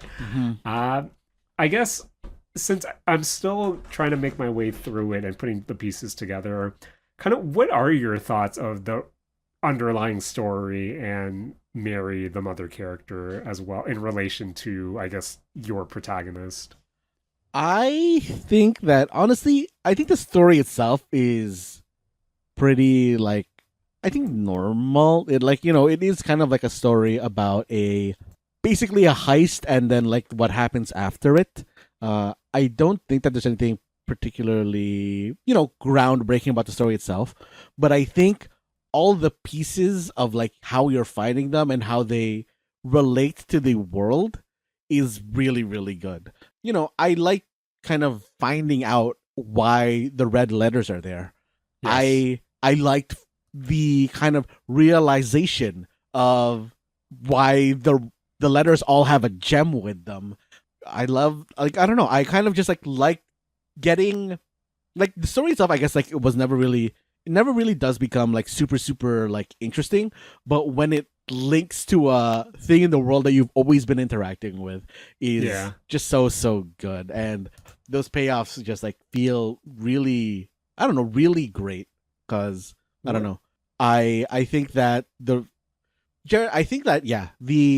gems like kind of answer was such a good hit for me. I don't know if you've gotten that part yet, or if you've like pieced it together yet. I'm not sure where.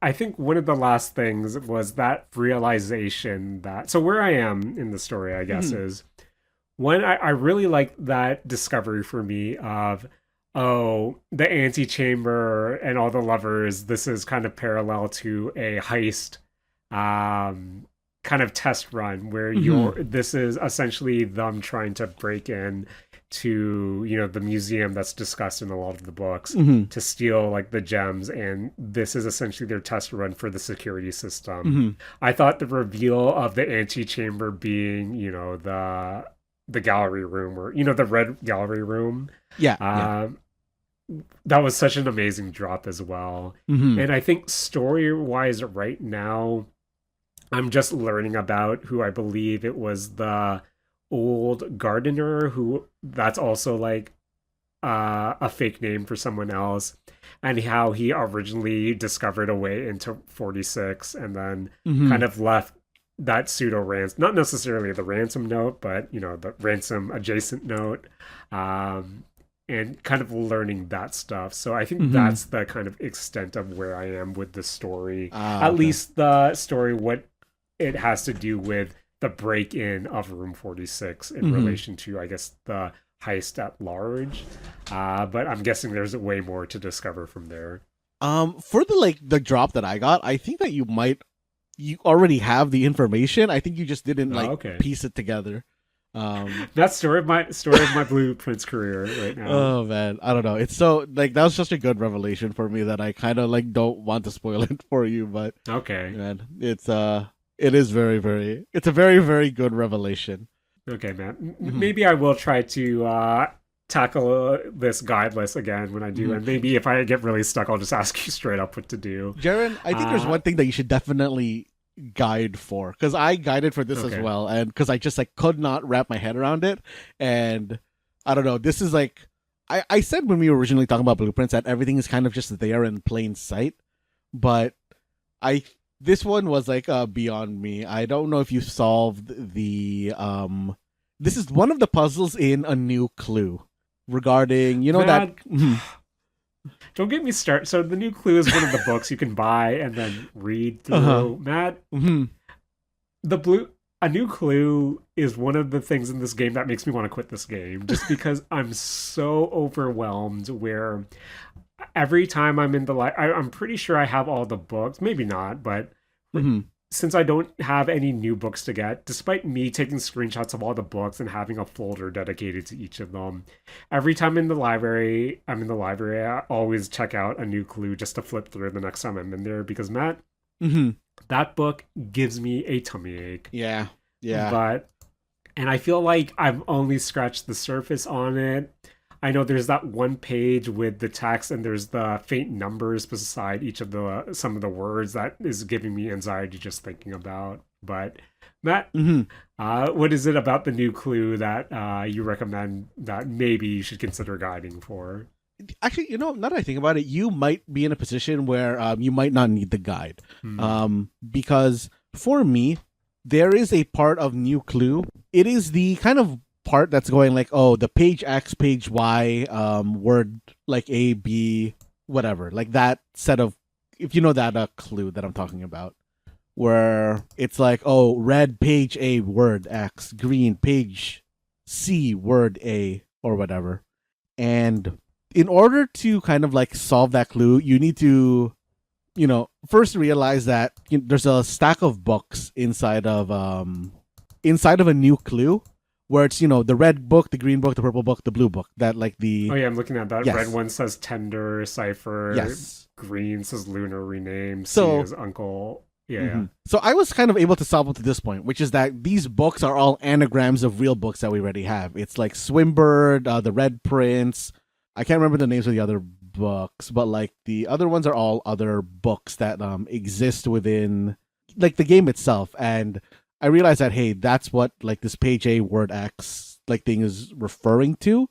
In order to solve the page A stuff, you need to go into that room that you're trying to get to right now, which is the one that's at a certain level of the reservoir, because that is related to another clue that's in New Prince, where it says like to Tanner's Fork on one of the pages, and there is something referencing Tanner's Fork in the in that like reservoir room.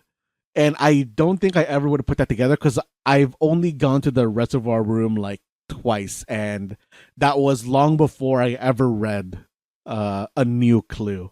So maybe with that push, you'll be able to like properly solve this. But I'm trying to find the Tanner. Oh, like I'm flipping through a new clue right now. Like yeah, specifically there where it is says like a part where like there's like a maid, the detective, and they're looking at like oh a yeah, table. yeah, the sign that says to Tanner Fork. Yeah, Oh, God damn. that is like related to that puzzle in a way.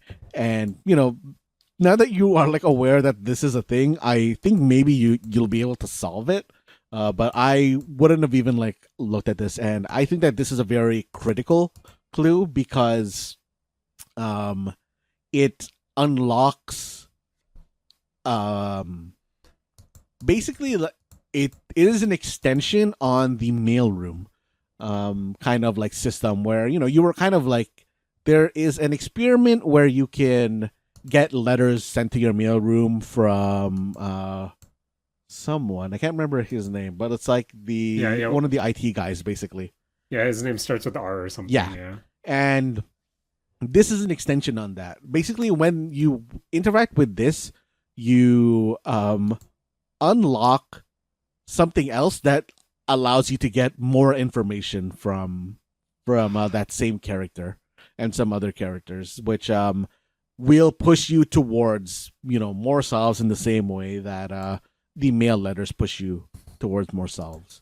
And alongside that and the blue memos that you get from the blue tents, I think there's a lot of like stuff leading you forward in a very like good way towards Okay. the rest of the stuff in the game. Well, maybe I guess I will start to work towards the other four achievements that I can do before I get to Blue Tents. Mhm. Work towards Pump Room just so I can finally figure out this boat puzzle. Uh-huh. And yeah, Matt, Mhm. it's such a Beefy Boy game where I know this is already a Beefy Boy episode, Mhm. and I know this would be our pseudo. Hey, maybe this could take place in place of our Blueprint spoiler cast. Matt, Mhm. realistically, Mhm. if ever we need to, we can probably still do a vault episode of a Oh yeah. blueprints or something spoiler cast. But Matt, Mhm. Mhm. just to save your sanity from editing this monstrosity later on the week, uh, what are your initial final thoughts? Because let's be honest, man, we'll probably talk about blueprints some more, but 80 hours deep, second credits or so.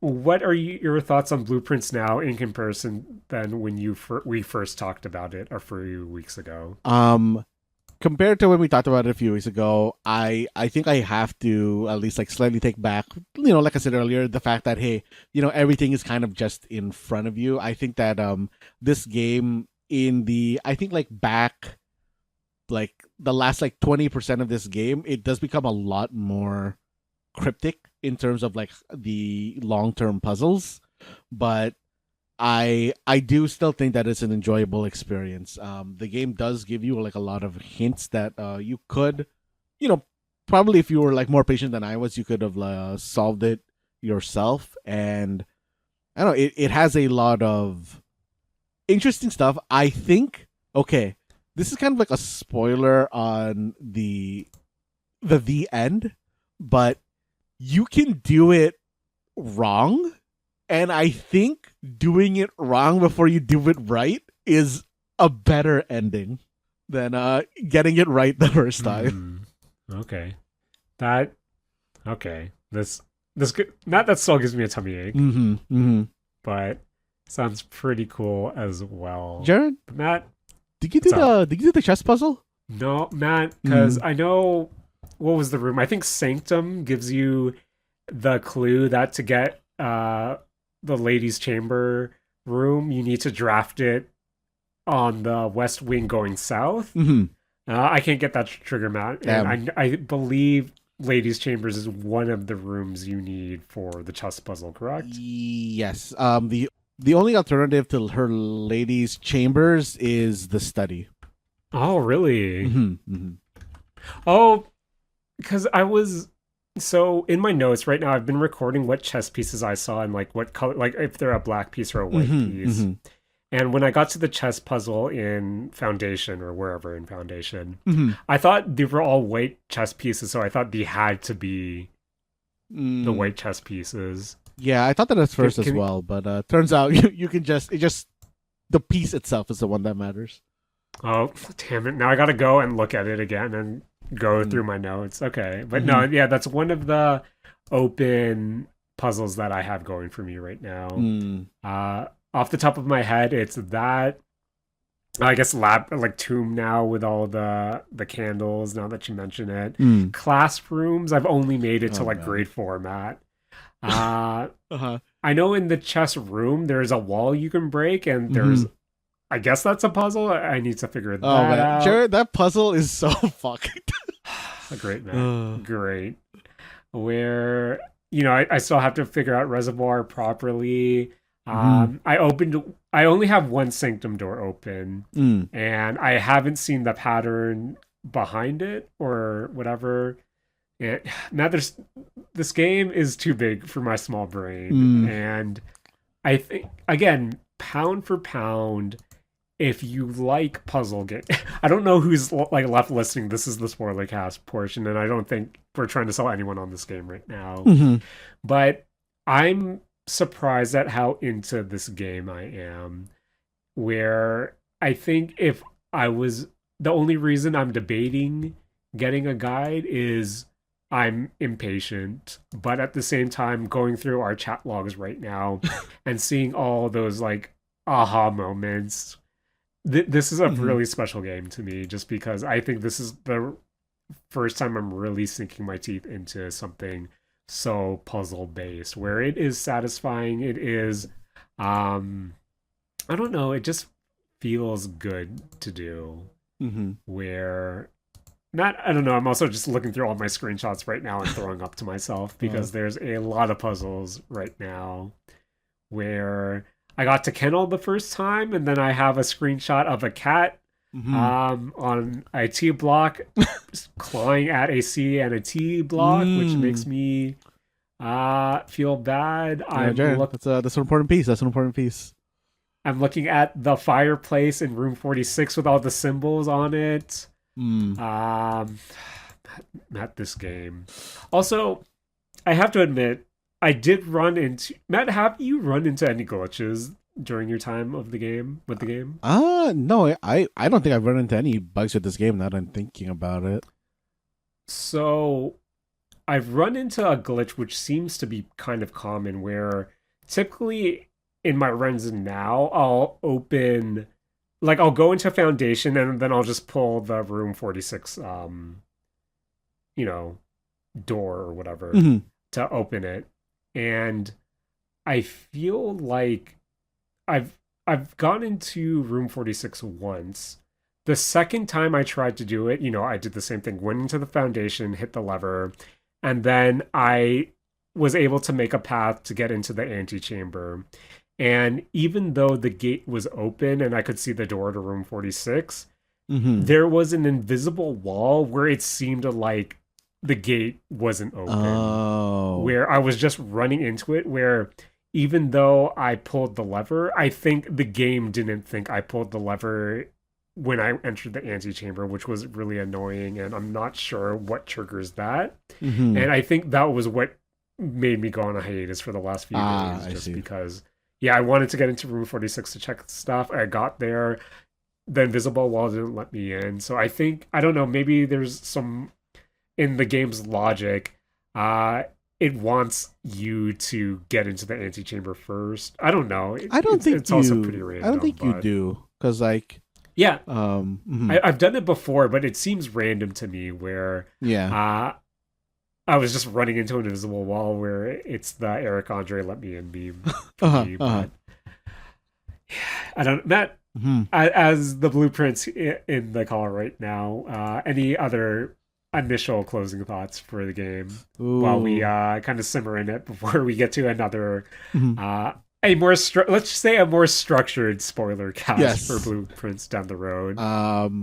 Really, really, really think about you know, what you're doing with your shrine. The shrine is a weirdly important room to use.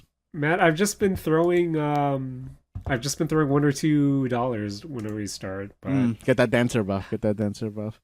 But is it dancer? I think Dancer's 1 or 2, right? yeah, isn't that the one like where you can turn the room? I think that's the Yeah, one yeah, or yeah. two. Yeah. With gems, yeah. Yeah. Jaren, I think you should mess around with the 13, Ooh, which is the okay. monk. Okay. That Mhm.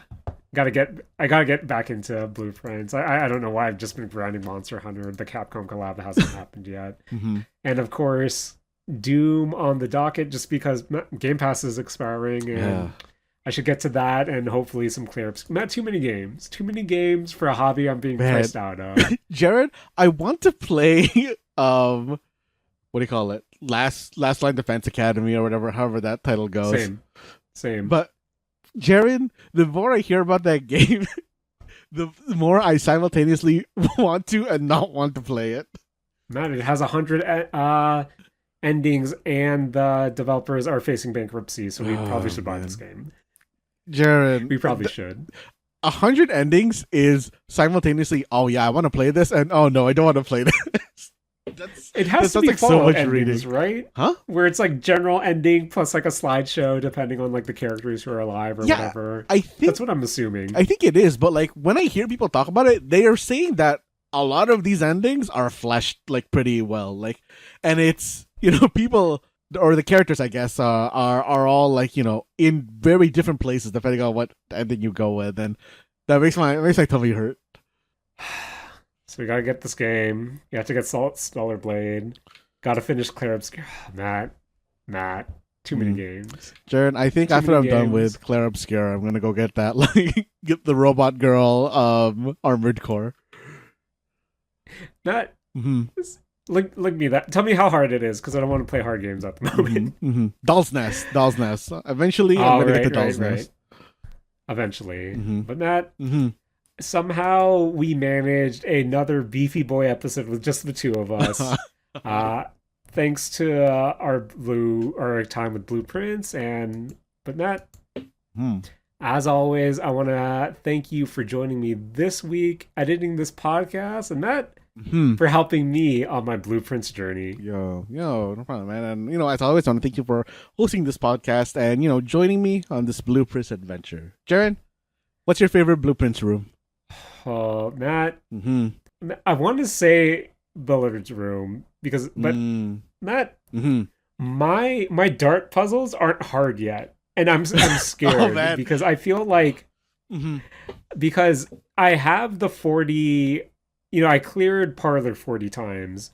I haven't cleared Billiard's room 40 times, and Matt, I feel like it's still I'm only dealing with like the squared modifier, but the way I've heard people talk about like the dart puzzle, I'm scared of what it becomes. Oh man, because Matt, already I'm still bad with the rules of actual, because Matt, are answers supposed to be in like the negatives? No, like they are always going to be a positive number between 1 and 20. I'm doing something wrong, and that story of my Blueprints life, I feel like I'm brute forcing whenever I have a negative answer in my head. But Matt, gotta thank the swim bird. Gotta thank. Do we think the Red Prince, Matt? The Red Prince has his place. Okay. Matt, I want to thank Naruto. I want to thank Matt, I want to shout out all the people who put their glow sticks down during Colorful Stage. You should have lived you. You should have did you. Matt, I want to thank Hitomi-chan. I want to thank Yuri Manga. Matt, I want to thank that one figure skater on TikTok who is cosplaying as Jane from ZZZ. I like her TikToks. That's good. Yes. Because that's a good cosplay, and her doing Jane's spinny attack, always fun. Shout out to Giant Bomb. Shout out to Tony Hawk, who turned 57 today. And Matt, shout out to the Creeper Cup that got away. Ooh, no. Damn. But Matt, please take it away. This has been the Mistake Zone, and we're all out of being shy with Hitomi-chan.